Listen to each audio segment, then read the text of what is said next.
हैं आप सब। फ्रेंड्स, आप सभी का स्टडी विद पूजा चैनल में स्वागत है। फ्रेंड्स, आज हम लोग पढ़ेंगे संतुलित आहार के बारे में। तो आइए देख लेते हैं कि संतुलित आहार क्या होता है। संतुलित आहार जिस भोजन में सभी प्रकार के पोषक तत्व हों वह भोजन संतुलित आहार कहलाता है। यह भोजन हमारे शरीर की संपूर्ण वृद्धि के लिए बहुत ही महत्वपूर्ण होता है। हमारा शरीर अपनी ऊर्जा के लिए भोजन पर निर्भर करता है। हमें अपनी सभी शारीरिक ज़रूरतों और गतिविधियों के लिए तमाम पोषक तत्वों की आवश्यकता होती है। ऐसा भोजन जो इन सभी ज़रूरतों को पूरा कर सके वह आहार जो होता है संतुलित आहार कहलाता है।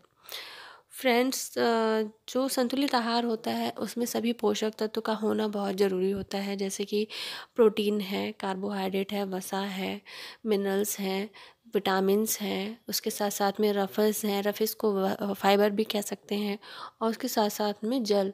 ये सभी जो तत्व होते हैं ये हमारे आहार में बहुत ही आवश्यक रूप से शामिल होने चाहिए, क्योंकि इनके बिना इनकी कमी जो हो जाती है जिससे शरीर में अनेक प्रकार की बीमारियां भी होने लगती हैं। तो आइए आगे भी देख लेते हैं।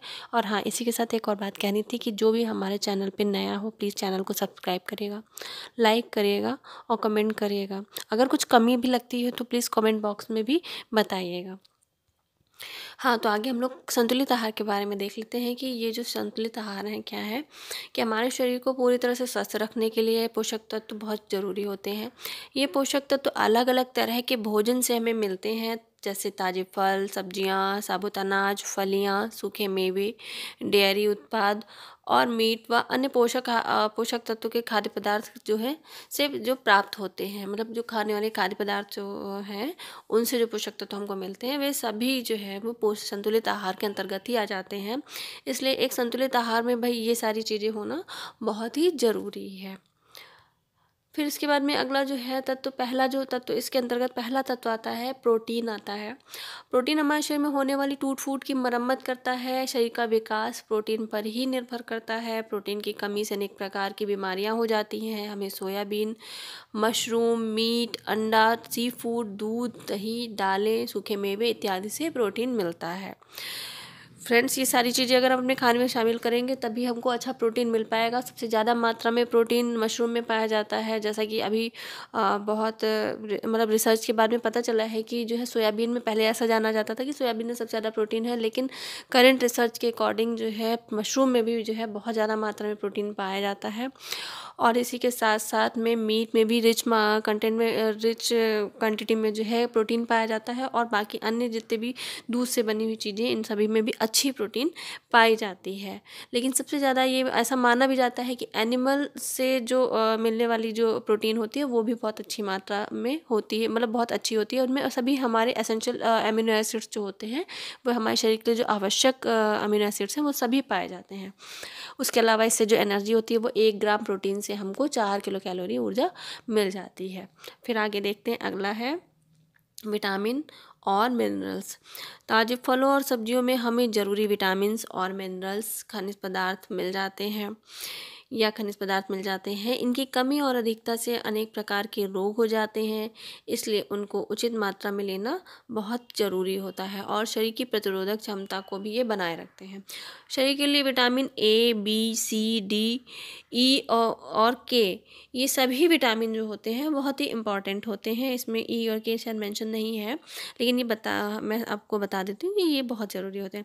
इसके साथ अनेक प्रकार के जो खनिज तत्व होते हैं वो भी बहुत आवश्यक होते हैं। कुछ खनिज तत्व जो होते हैं वे हमारे शरीर के लिए बहुत ज़्यादा मतलब आवश्यक है, तो कुछ कम मात्रा में आवश्यक है, कुछ अधिक मात्रा में दिए जाते हैं, तो कुछ कम मात्रा में दिए जाते हैं। खनिज तत्व शरीर के लिए उचित मात्रा में अगर ना लिए जाएँ तो उससे क्या होता है, अनेक प्रकार की बीमारी हो जाती है। अगर खनिज तत्व ज़्यादा मात्रा में ले लिया गया तो भी बीमारी हो जाती है, और खनिज तत्व अगर कम मात्रा में लिया गया तो भी बीमारी हो जाती है। इसलिए इनका उचित मात्रा में लेना बहुत आवश्यक होता है।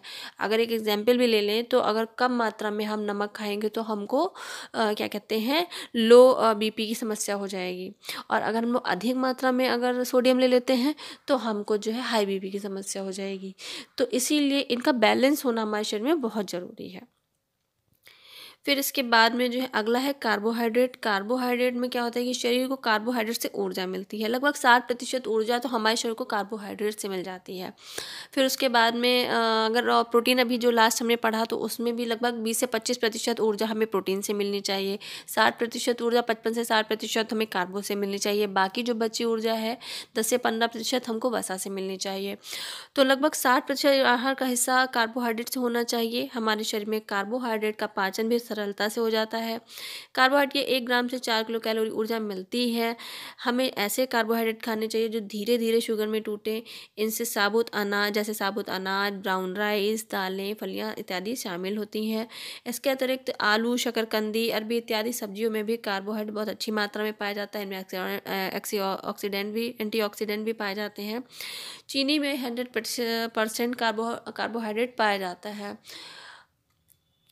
इसके बाद अगला है वसा। वसा पूरी तरह से सेहत के लिए खराब नहीं होती है। इनकी अधिकता अगर हो गई या जो बहुत ज़्यादा मात्रा में हम वसा का प्रयोग करने लगे तो हमारे शरीर के लिए नुकसानदायक क्या हो सकता है। एक संतुलित आहार में भी इनकी भूमिका होती है। बहुत सारे विटामिन के अवशोषण के लिए वसा आवश्यक होती है। वसा के 1 ग्राम से 9 किलो कैलोरी ऊर्जा मिलती है।